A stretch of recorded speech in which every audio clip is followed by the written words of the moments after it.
Welcome to the Q MindBody podcast. My name is Darren Main. In this podcast, we talk about all things having to do with gay men, their wellness, their spirituality, their self-improvement, and basically finding a better way to live. And I talk to all sorts of amazing people that help us do just that. Today, I'm going to be talking to Kaelan Strauss, and we're going to be talking about stripping away dogma. Stripping away dogma. And I love this topic. Being raised Catholic and having a fair amount of dogma to strip away, I'm excited to dive right in. We're also going to be talking a little bit about his new book slash deck of cards. He can explain more what that is. It's called 48 Gateways to the Ecstatic Self. And he's going to be dropping a little other personal news that I think is interesting. I'll let him share that toward the end of the podcast. He's a returning guest, so I'm excited to have him back. Before we dive into the conversation, though, a few things. I will put a link to his website in the show notes. It's ecstaticself.com. I will also put a link to all of my resources in terms of coaching, massage therapy, and yoga. And this is being supported by the Gay Wellness website, so I will put a link there where you can find all sorts of healers around the world in your neighborhood and online. If you're looking for a little support in any area of your life, it's a great place to go. If you have questions, comments, or opinions that you want to share, the best way to do that is in the comment section on either Spotify or YouTube. And you can follow us on Instagram and Facebook. We have a group there where you can connect with other gay men of a like mind. All that said, I am going to bring in Kaelan Strauss to talk about his new book and stripping away dogma. Kaelan, welcome. Darren, you know you're one of my very favorite gay yogis, right? Oh, there's so many to pick from. Well, actually there are, but I absolutely adore you, and it's an honor to be back here with you. Yeah. I was joking with Kaelan before. I'm like, do you own a shirt? I don't think I'd recognize you without a shirt. And then I thought, well, maybe I should take my shirt off too. And then I thought, no, I would just upstage him, and that would just be rude. Well, it's like they talk about zero mustel. Never get on a stage with zero mustel, an animal or a child, because you'll just be upstaged. It's the same with you. You have to dim down your radiance a little bit so the other people can be seen. Yeah. It's the right thing to do. I mean, if I took off my shirt, they'd say, "Is that Wolverine?" Mm-hmm. Yeah. And the answer is yes. Yes, it is. Yes. Yeah. Anyway, we're not going to take off my shirt, and we're going to get right down to the good part of this interview. Before we'll talk about your new book and card deck in a minute. You've been on the podcast before, and we've worked in various ways over the years. And you chose for topic today, stripping away dogma. So I'm wondering if you could say just a little bit about your journey, and people can check out the previous episode, which I will link to for more detail. Just a little bit about your journey and what dogma has to do with it, and what is it that you are hoping to strip away? Yep. I think this is a really important topic at the time we're at, because we have come to a really interesting place regarding spirituality as Americans right now, because we have the more traditional spiritual paths. I was raised Methodist. You said you were raised Catholic. And we inherited those from our parents or our grandparents. And then towards the latter part of the 20th century, we saw a lot of new spiritual traditions coming in from other parts of the world. And so, Darren, you and me both got very interested in Eastern spirituality through yogic traditions. I myself, I moved into an ashram for 7 years. I had a guru for almost a decade and really dove deep into yoga, Kashmir Shaivism, Tantra, Vedanta, some Vajrayana Buddhism, a little bit of Boon. And then I've done personally retreats I've attended in South America a few times and learning from cultures down there. And so we as a culture started to pick up these new to us ideas from other lands and other peoples. And as I was saying to you, Darren, before we started recording, there was a time in American culture where that was really celebrated. We saw people who became part of the yoga community and would go spend years in India and would take a new name in Sanskrit and maybe take vows as a swami. But as we've continued to grow as a culture, I think one of the things we've come to recognize is we also have a little bit of a tendency to co-opt other traditions and to claim mastery in traditions that we have really only been guests in their spaces. Excuse me. Not at all. And I see sometimes people who, like me, were born in the United States. I'm from the Midwest, outside of Chicago. Grew up in European descended families and claiming mastery in traditions that is not part of their land nor part of their lineage. And so I know for myself, Christianity didn't ever feel indigenous to me. I was very much aware that this was a religion that was acquired by my ancestors. My ancestry is largely Germanic, Hungarian, Gaelic, Celtic. And so my ancestors would have practiced a very different spiritual tradition from Christianity. And being born in the Midwest, the spiritual tradition of this land was very much tied to the First Nations people. And not having a biological lineage from them, at best, even if I was invited in, that would still make me only a guest in their home. And so after I left the spiritual tradition I was a part of in 2016 and continued to explore and continue to examine other traditions around the world, I started to reach a point a couple of years ago, 2 or 3 years ago, where I started to become aware of this co-opting. And even though yoga is given freely, people from India very much wanted yoga to go out in the world and to be taken up by Westerners. And you hear people like Yogananda and Vivekananda talking about how this is where the spirituality of yoga would really take root and grow for the next generations. At the same time, I don't ever want to feel like a guest in someone else's house in regards to my own spirituality. And so I started to ask the question, what would spirituality look like if we start stripping away culture, if we start stripping away dogma, if we start stripping away religion and religiosity, and I start repatriating spirituality for something indigenous to me, native to me? And so I started going back to reflecting on what were the things I organically did as a young person when I would wander out into the forest behind my home and I would start meditating, sitting in lotus pose without knowing why, or sitting beside a body of water and communing with the energy of the lake, or feeling trees and feeling the life force within them, the sentience within them. And so I started to re-examine the spiritual traditions that I've explored and learned from and grown within, and started to say, what are the universal truths? What are the things that are completely separate from the culture, from the context, from the religion? But these are truths that exist anywhere you go, in any time, if you just get quiet and observe and you listen. And so I started to explore this idea of where we find ourselves, the bodies we find ourselves in, the environments we find ourselves in, are our teachers and also our gateways to higher knowing.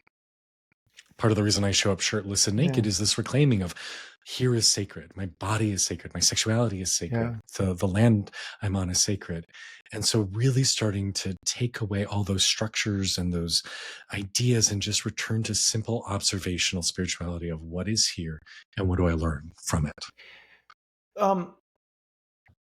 I love everything you're saying. And I have sort of as gay men, and I think most people, regardless of your identity, have felt, I'm going to say for me in Catholicism, but I think this is true broadly again among most religious traditions. Queer people have not been welcome. I mean, I know some of the earth-based traditions that is not true, but like when you look at the main religions, there isn't really a space for us, and there's a lot of us trying to fit our gayness, our queerness. If you want to be Christian, there are places that will do same-sex marriages, but they very much modeled after opposite sex marriages. And so we're sort of shifting who we are as gay men to fit into a world that might feel great for some of us, but for some of us it might not. And it sounds like what you're doing is you're saying it's okay that if you let go of that, like you don't have to find it in a church or a mosque or a synagogue. You can find it in nature or in your nakedness and your sexuality. Am I in the ballpark there, or am I don't want to. 100%. Yeah. Something I say in the book is trees have sometimes been my greatest teachers, that we don't need those spaces. We can find it here. And something I also have really come fervently to believe is there is something immensely sacred in the queer experience. And I use the word queer to mean anybody who identifies as being different in regards to gender, sexuality, orientation, however you define it. Because when we are part of the queer experience, we are born outsiders. We are not necessarily the same as the people in our immediate family. Where other minority groups, you can look around and say, okay, I might be different from the world at large, but I look like my parents. I fit in with this family unit. Being born gay or genderqueer or trans or however you define yourself, we look at our immediate family and say, oh, there's something different. I'm not like them. And I don't necessarily know how, but I can feel there's something different. And to our young minds, different is dangerous. Different minds might mean we get abandoned. And so we are born on the periphery. And something I very, very much believe is God dwells on the periphery. Because the periphery is also the border between the mundane world, the human world, and the other world. And what we see is in a lot of older traditions, pre-industrialization, and cultures that didn't necessarily get our Western point of views, there is a reverence for that space. There is a reverence for those who are gender different, sexuality different, as being the gatekeepers to the other world. Our mutual friend Christian de la Huerta talks about this in his first book, Coming Out Spiritually. And so I think the patriarchy suppressed the spirituality of queer people because of how powerful we are. And when we look at gay men specifically, and we say, what are gay men known for as a culture? They love parties. They love sex. They like you accessing altered states of consciousness through party favors or whatever you want to call them.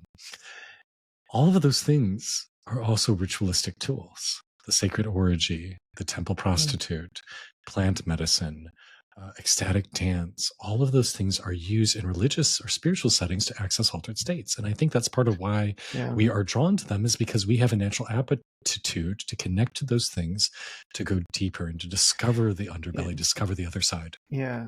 Could you say the difference? So, because I think there is obvious overlap in what you're saying, but there's also a huge difference between somebody, say, going on an ayahuasca journey and somebody like doing Molly at a rave. Yeah. You know what I mean? Like, what is the difference in your view between those two? Well, the difference Why is one more destructive and one more revealing and uplifting and affirming? I believe the difference is intent. And just for caveat, I've never done Molly at a rave. I don't know what that experience is like. But when I listen to people, the things that I hear is this feeling of oneness, this feeling of transpersonal love, this feeling of a deep acceptance. I believe that in life, nothing is inherently ever good or bad. It is just neutral. It's how we see it and what we do with it. So power is not good or bad. It is a tool. Money is not good or bad. It is a tool. Nuclear power, it can create bombs or it can power the electricity in your homes. Let's talk about sexual energy. We hear all the time how destructive sexual energy can be. I was marred because this person did something to me without my consent. I was harmed by somebody else's sexual energy.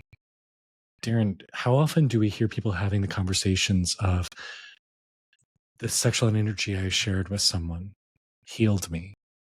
I became a better person because of our lovemaking. I know in my experience that has happened to me, thankfully, frequently. But that's not part of the discourse. We never talk about how healing sexual energy is. We often talk about how dangerous it can be. And so I think it's the same thing with those qualities we're mentioning regarding what's drawn to gay culture, right? You can use your sexual energy for good or for ill. You can use your interest in using mind-altering substances to awaken you and broaden your perspective, or you can use it as a coping mechanism and as a way to deal with unresolved feelings. You can use sex for healing or for destruction. It's all the same. How, and maybe this is a good segue into your book a little bit, because I think this is what, well, I'll let you speak to your book. But how do we help people make that turn? I think that the fact that gay men are, as you describe, seeking these ecstatic states through dance, through drugs, through sex, through all these different things, is indicative that we have this internal homing beacon to seek those things out. But we seem to be looking in a lot of the wrong places and don't really know where to look or how to find it. And there aren't a lot of resources out there to help us find it. So it's wonderful to say this, but how do you help people to experience a different version of that is more holistic and uplifting? One of the things I've learned about karma on my journey is that karma can manifest in different ways based on where you are in your development. So I'm a big fan of Jyotish, Indian astrology. And when you look at somebody's astrological chart, you can say, oh, this planet in this sign being aspected in this way indicates that you probably have a propensity towards thievery. You're probably going to be a klepto if you're on a certain vibrational level. But that same aspect, that same planet, that same house, if your vibration is higher, that might actually mean that you are drawn to a career in medicine and healing because you're taking things and transmuting them into something else. Or if you're on a really high level, maybe that actually indicates you have a propensity to a certain type of spiritual work, an inner alchemy of certain kinds. It's the same energy. It's just where are you and how is it going to manifest? So how do we encourage people to level up and experience those higher vibrational things? Well, that's a personal decision. You have to get to the point where you decide, I want something more. And I do think as a worldwide culture, we are slowly moving back into that space. You look at different traditions, whether it's the Yugas in India, or you look at the Celtic tradition or the Hopi tradition of the four worlds, and they talk about how we have throughout the last several thousand years been lowering down, but many believe we are at an inflection point or are about to be or have just been at an inflection point where we're starting to raise back up. And you just think that in the last 100 years, even the last 30 years, how much more often are we seeing people becoming aware of their energy, talking about the value of yoga or Tai Chi or meditation or acupuncture? And so I think we're starting to wake up. But one of the things that, and this might sound a little controversial, but one of the things I've come to appreciate on my own journey is it's not my job to rush somebody along on theirs. They are where they are, and they chose to incarnate into the circumstances in the body that they're on. And I really do believe that this is one of the things regarding enlightenment is the journey is long. And if you chose to incarnate to have a certain adventure, that you wanted to go have this journey, who am I to say, no, you should take a different path. You should accelerate and level up and go into this next higher realm because it's so much better. Yeah, it might be better. It might be more fun. It might be more free and easier and more pleasurable because you're less dense, you're less tense. But it's not my job to convince you of that. And like anybody who comes to work with me one-on-one, I tell them, I'm not the right coach for everybody. I'm not the right guide. You got to want this. This has to be the right person at the right time for you, because I'm not here to tell you that you should be doing differently, that you need to reach for your enlightenment, that you need to grow. And so ultimately it's having the respect for others to say, you go on your journey. I may not want to, you might be in a place where I don't want to interact with that. So I may stay over here, but if you're curious, if you say, you know what, I've had enough of this, I've had enough rolling around in the mud, that there's a resource there that can help you on those next steps. But I'm not going to tell them they're wrong. Well, should people be interested in one such resource, I hear there's a new book and deck of cards coming out soon. The one that I got to preview because I was honored to write a little blurb for, because it's incredible. I was stunned when you sent it to me. Thank you. But I'm wondering if you could say the book is 48 Gateways to the Ecstatic Self. And I'm wondering if you could say just sort of what it is and why it's different than your average self-help book. So in this exploration of stripping away dogma, I started to really ask, what does spirituality mean when we take away all the trappings of religion and we take away all the other influences and just simply come back to what is right here? And I started to wonder, what are the big spiritual lessons that I continually go back to again and again that I need in my journey to find freedom, happiness, well-being, contentment? And as I was starting to ask those questions, I was playing with my own exploration of divination tools. And tarot is something I've dabbled with for years, and it's great. It's a beautiful tradition, but I very much wanted to say, what if I created something of my own? And those two things started to come together where I started to say, well, what if I created a deck of cards where each spiritual principle was a card in and of itself? And what if the illustrations were tied to this embodied, earth-based, naturalistic, mysterious, sensual sort of vibe that I feel very drawn to?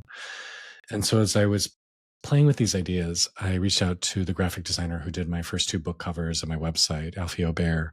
I said, hey, I just have this wild idea, and I'm sure it's probably way too expensive to do, but would you be interested in helping me create 40 to 50 cards around this idea of different spiritual principles?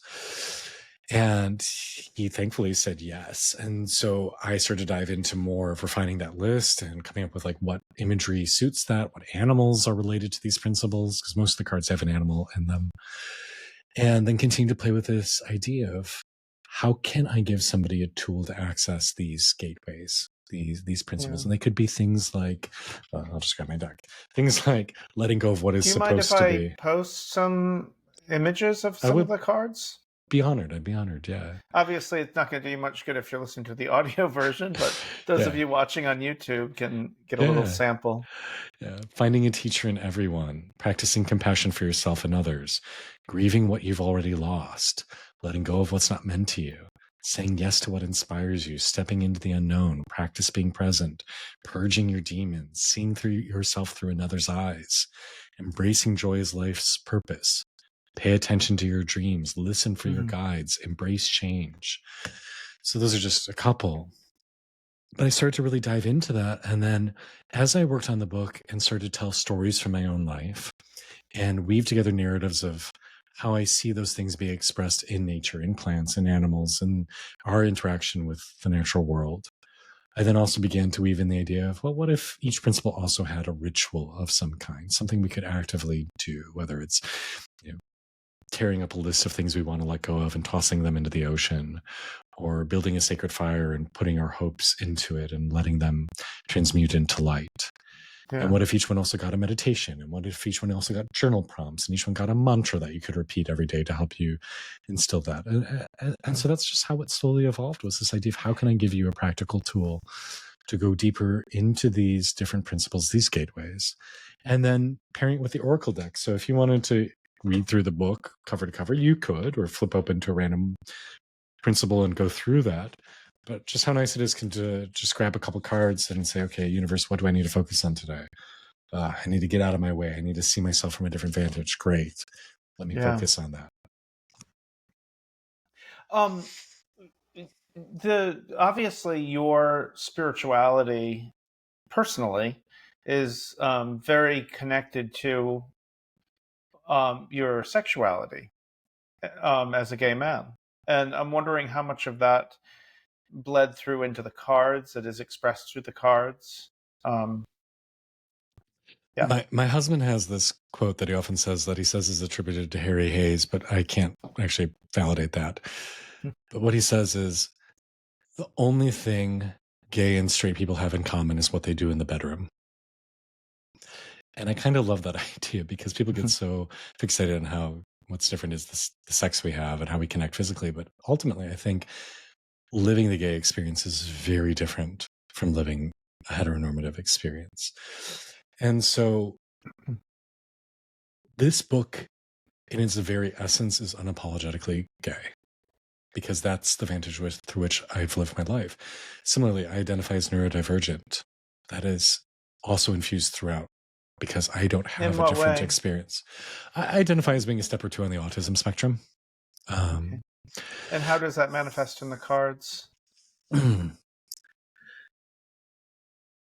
way that I'm able to process the world, the way that I'm able to make sense of things, the way that I'm able to operate within the world, and the respect I have for other life forms, the need I have to be in spaces that are kind and where people are treated with dignity, the fixation on interconnection. I am very much aware that my identity as an empath is very much tied to being neurodivergent. Seeing that interconnection, like all of that is so part of my worldview because my mind functions differently. And similarly with my sexuality causes me to interact with the world differently. So yeah, there's a card in the deck about making love, and the depiction is of two male figures embracing. So yes, that is the only card in the deck that has two figures, so it's very clearly homosexual. But it's woven throughout. So do I talk explicitly about the gay experience? Not necessarily. But is it Most, or if inseparable? not all, of the figures in it are male, correct? Most, yes. Most are muscular, shirtless men, yes. Well, I'm getting a deck on that alone. Right. But this book could not be stripped of my queerness. And I think that's something that I do in all my offerings. Like if you go to my YouTube channel, there are some things I talk about that are explicitly gay focused, but most of it is not. However, it's always being delivered to an audience that I think is receptive of it. So in my mind, I'm always speaking to gay men. I have a question for you, and it is not intended to be a judgment in any way. It's something that I have sort of wrestled with, like trying to figure out how to thread this needle, and I suspect you have an opinion on it, so I'd love to hear that. Like you say, mostly muscular, shirtless men, which is sort of I don't know how much of that is like intrinsic, that we find certain types of bodies more attractive than others. Is it something that is just in our DNA that we look at somebody who is muscular and really fit and say, good for propagation, like you want the best genes possible? Or is it something that is cultural? Like we're told that this is what beauty is, and therefore this is what you should desire. And somebody who is more of a bear or skinny or whatever is less desirable. And I'm wondering, I don't think there's anything wrong with finding a physically beautiful man, whatever that is. I think different people define it differently. Saying this is the object of my desire. And at the same time, there's this movement, and I think a good one in a lot of ways, to do less body shaming. Say, love your body where it's at, whether you look like Thor or not. Yeah. I mean, you and I look like Thor, so it's not a problem. So that's the blonde hair mainly. Yeah. And I just want to be clear, like you look at the cards, it's not that they're super jacked, bodybuilder, roided out muscle dudes, which there's definitely some gay tarot decks where you can find that, and no judgment about that.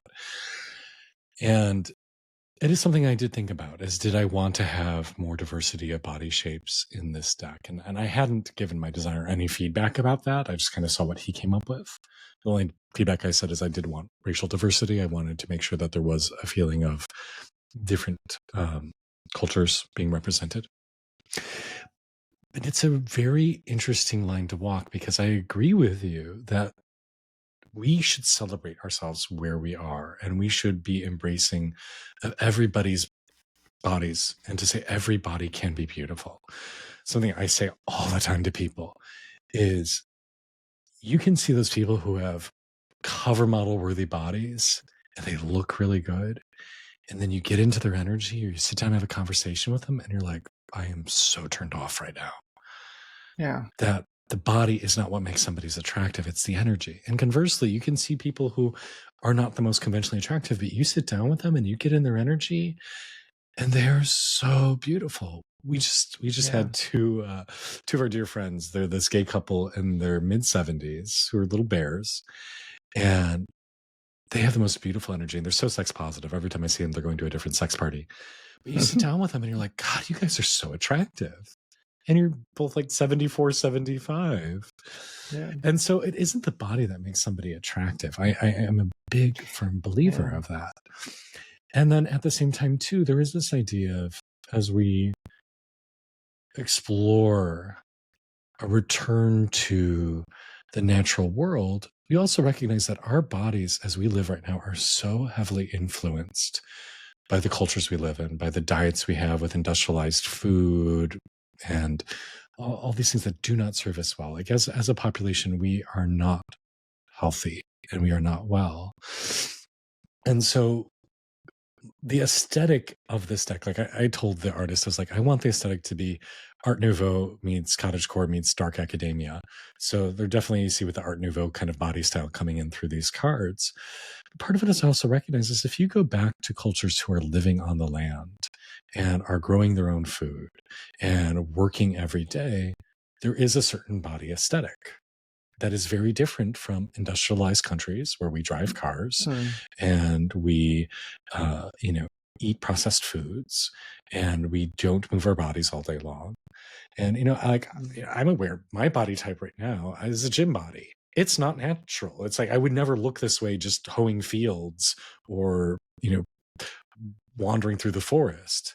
I look this way because I go and lift weights. How do you reconcile that? Like, so much of your work is about being more natural, being in nature, with I want to have a body that, and I'm using your words now, it's not natural. Yeah. I mean, I don't have a particular problem with it, but I'm wondering how you thread that needle, how you find that balance. Yeah. I got attacked by somebody on social media about it just a few days ago. Really? In fact. Yeah. They called me out and said, what did they attack you by? Just that. They're like, how dare you talk about self-acceptance? This is absolute bullshit when you look the way you do. And it's like, what, pretty people shouldn't be self-accepting? Or I don't understand the problem. To your point of like, I look this way because of choices I make. I 10 years ago weighed 80 pounds less than I do now. When I was just doing yoga full time, wasn't eating a bodybuilder diet, wasn't lifting weights constantly. And was I healthier back then? In some ways, probably. But one of the things I've come to embrace on our journey is the human experience is complex. And yes, we need to do the journey of finding love and acceptance where we are. And at the same time, too, when we talk about not judging somebody else's journey, if you feel called to have an experience in this life, that's your prerogative. If you feel called to change your body in some way because that you think will bring you fulfillment, who am I to tell you no? Now, I personally believe it should be tied. People get tattoos, they bleach their teeth, they cut their hair a certain way, they pierce their body, they go to the gym and work out to change the shape and physique of their body. I mean, we all do tons of stuff to present a certain way. And I fail to see the problem. I think if you think that just going to the gym and working out is going to bring you happiness, once I have a certain physique, then everybody will love me and I will feel complete. I think you're going to be really disappointed when you get the ideal body, whatever that is. And we see that all the time. Yeah. But I don't see the body in and of itself, like it's your ball of clay. Go sculpt it into whatever you want. Exactly. And you brought up the exact Mine point. is sculpted into something resembling Jabba the Hutt. I thought it was Thor. My son years ago for Father's Day, he's really into Star Wars, and he didn't get the reference and what a slam it was. But it's the card was a picture of Jabba the Hutt, and it said "Dad bod." Oh no! And he's like, "Dad, you love Star Wars." I'm like, I need therapy now. Okay, I need therapy. Son, I am a gay man. I can only handle so much. Yeah. Exactly. Anyway. I so agree with you that, yes, we see all the time these guys who are huge, muscular dudes who have bigorexia, who legitimately do not think they're muscular, who legitimately do not think they're beautiful. We see fitness models who will eat a piece of pizza and then refuse to be seen for 3 days because they feel so gross. So it has to be coupled with that inner work. But I agree with you. These bodies are here to enjoy. And so if you want to play with it in some way, that's your prerogative. But ideally, it's paired with something deeper.